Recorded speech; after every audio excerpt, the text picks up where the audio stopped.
Good evening. Welcome to the House of Overthinking. Tonight, we will be reading from Edgar Allan Poe,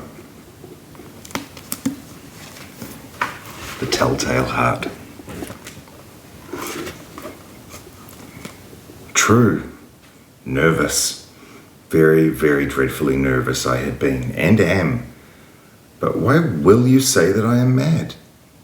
The disease had sharpened my senses, not destroyed, not dulled them. Above all was the sense of hearing acute. I heard all things in the heaven and in the earth. I heard many things in hell. How then am I mad? Hearken, and observe how healthily, how calmly I can tell you the whole story. It is impossible to say how first the idea entered my brain, but once conceived, it haunted me day and night. Object there was none, passion there was none. I loved the old man. He had never wronged me. He had never given me insult. For his gold I had no desire. I think it was his eye. Yes, it was this. He had the eye of a vulture, a pale blue eye with a film over it. Whenever it fell upon me, my blood ran cold, and so by degrees, very gradually, I made up my mind to take the life of the old man, and thus rid myself of the eye forever. Now this is the point. You fancy me mad. Madmen know nothing. But you should have seen me. You should have seen how wisely I proceeded, with what caution, with what foresight, with what dissimulation I went to work. I was never kinder to the old man than during the whole week before I killed him. And every night about midnight, I turned the latch of his door and opened it, so gently. And then, when I had made an opening sufficient for my head, I put in a dark lantern, all closed. You would have laughed. And then, when I had made an opening sufficient for my head, I put in a dark lantern, all closed so that no light shone out, and then I thrust in my head. Oh, you would have laughed to see how cunningly I thrust it in. I moved very slowly, very, very slowly, so that I might not disturb the old man's sleep. It took me an hour to place my whole head within the opening so far that I could see him as he lay upon his bed. Ha! Would a madman have been so wise as this? And then, when my head was well in the room, I undid the lantern cautiously, oh so cautiously. Cautiously, for the hinges creaked. I undid it just so much that a single thin ray fell upon the vulture eye. And this I did for 7 long nights. Every night, just at midnight. But I found the eye always closed, and so it was impossible to do the work, for it was not the old man who vexed me, but his evil eye. And every morning when the day broke, I went boldly into the chamber and spoke courageously to him, calling him by name in a hearty tone and inquiring how he had passed the night. So you see, he would have been a very profound old man indeed to suspect that every night, just at 12, I looked in upon him as he slept. Upon the 8th night, I was more than usually cautious in opening the door. A watch's minute hand moves more quickly than did mine. Never before that night had I felt the extent of my own powers, of my sagacity. I could scarcely contain my feelings of triumph. To think that there I was, opening the door, little by little, and he had not even to dream of my secret deeds or thoughts. I fairly chuckled at the idea, and perhaps he heard me, for he moved on the bed suddenly, as if startled. Now you may think that I drew back, but no. His room was as black as pitch with the thick darkness, for the shutters were close fastened through fear of robbers, and so I knew he could not see the opening of the door, and I kept on pushing it on steadily, steadily. I had my head in and was about to open the lantern when my thumb slipped upon the tin fastening, and the old man sprang up in bed, crying out, "Who's there?" I kept quite still and said nothing. For a whole hour I did not move a muscle, and in the meantime I did not hear him lie down. He was still sitting up in the bed listening, just as I have done night after night, hearkening to the death watches in the wall. Presently I heard a slight groan, and I knew it was the groan of mortal terror. It was not a groan of pain or of grief. Oh no, it was the low, stifled sound that arises from the bottom of the soul when overcharged with awe. I knew the sound well. Many a night, just at midnight, when all the world slept, it has welled up from my own bosom, deepening with its dreadful echo the terrors that distracted me. I say I knew it well. I knew what the old man felt and pitied him, although I chuckled at heart. I knew that he'd been lying awake ever since the first slight noise when he had turned in the bed. His fears had been ever since growing upon him. He'd been trying to fancy them causeless, but could not. He had been saying to himself, "It is nothing but the wind in the chimney. It is only a mouse crossing the floor.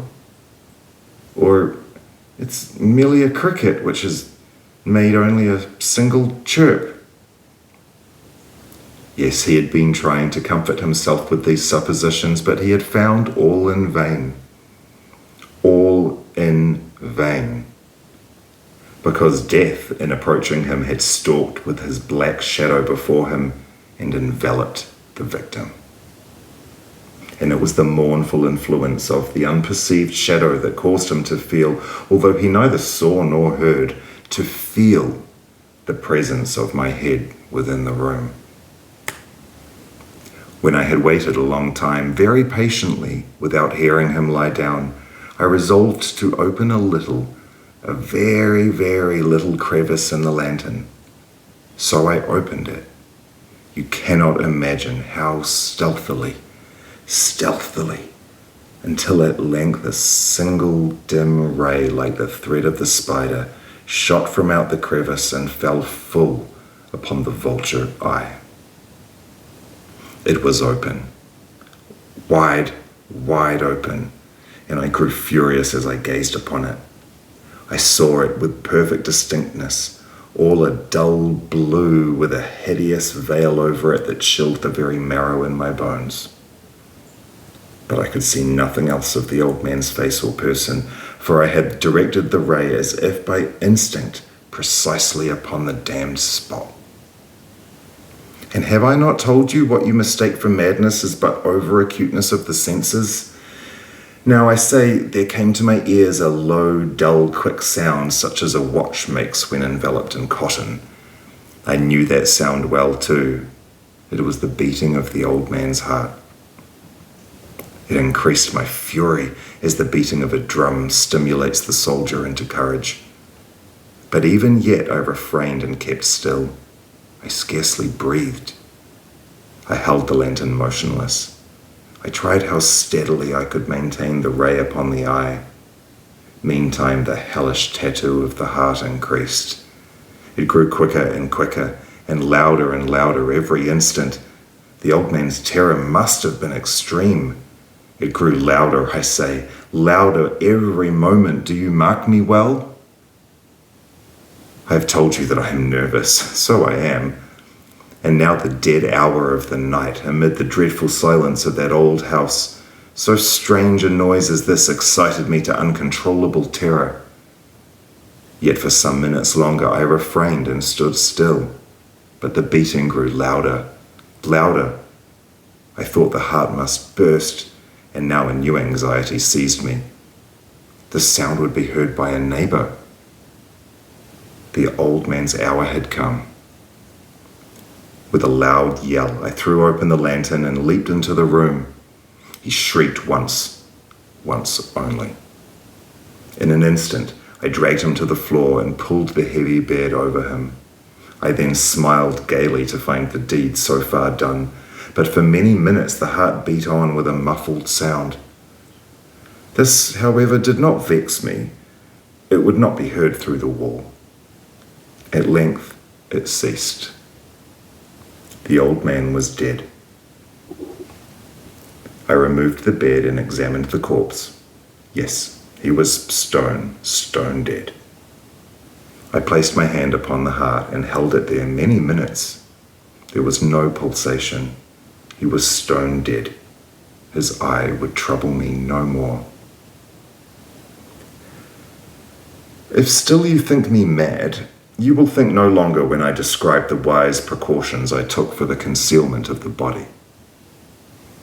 The night waned and I worked hastily but in silence. First of all, I dismembered the corpse. I cut off the head and the arms and the legs. I then took up 3 planks from the flooring of the chamber and deposited all between the scantlings. I then replaced the boards so cleverly, so cunningly, that no human eye, not even his, could have detected anything wrong.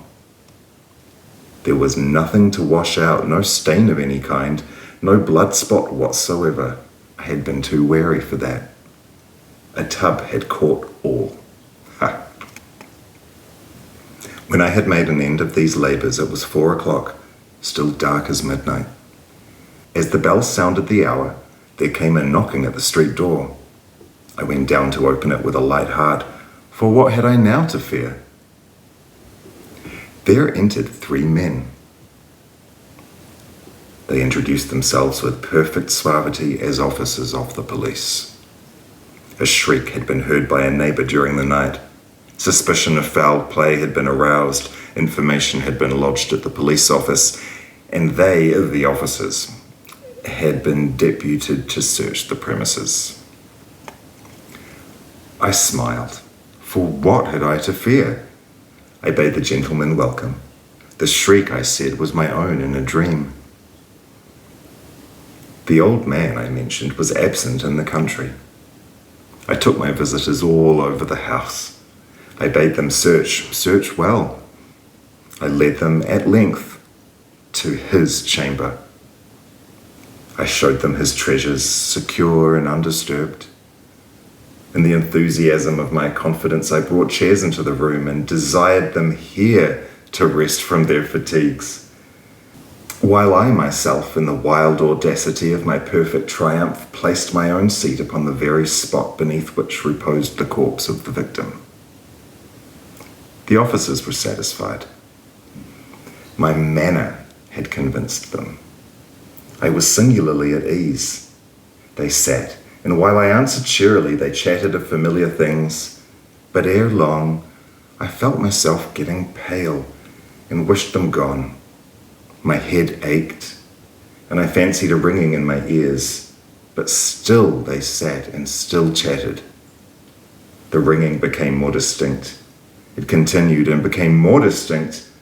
I talked more freely to get rid of the feeling, but it continued and gained definiteness until at length I found that the noise was not within my ears.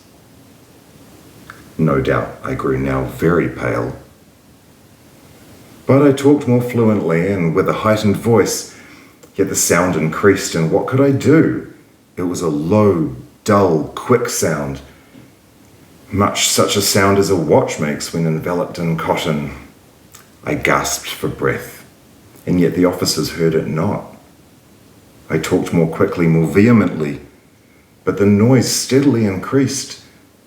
I arose and argued about trifles in a high key and with violent gesticulations, but the noise steadily increased. Why would they not be gone? I paced the floor to and fro with heavy strides, as if excited to fury by the observations of the men, but the noise steadily increased. Oh God, what could I do? I foamed, I raved, I swore. I swung the chair upon which I had been sitting and grated it upon the boards, but the noise arose over all and continually increased. It grew louder, louder, louder, and still the men chatted pleasantly and smiled. Was it possible they heard it not? Almighty God, no, they heard, they suspected, they knew. They were making a mockery of my horror. This I thought, and this I think, but anything was better than this agony. Anything was more tolerable than this derision. I could bear these hypocritical smiles no longer. I felt that I must scream or die, and now again, hark! Louder, louder, louder, louder! Villains, I shrieked, dissemble no more. I admit the deed. Tear up the planks. Here. It is the beating of his hideous heart.